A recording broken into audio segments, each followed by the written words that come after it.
If you thought supermodels made love to a camera, you need to check out these bird dogs.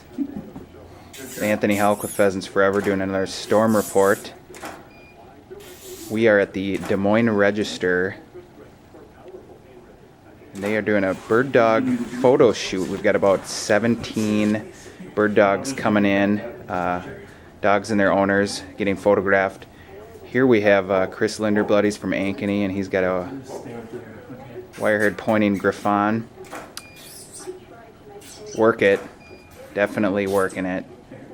You'll be able to see the photos online, and there's possibly even a chance that it'll be on the front page of the Des Moines Register, according to their photo director.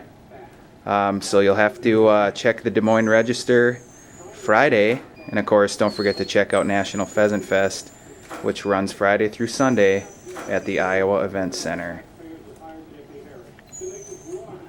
Make love to that camera.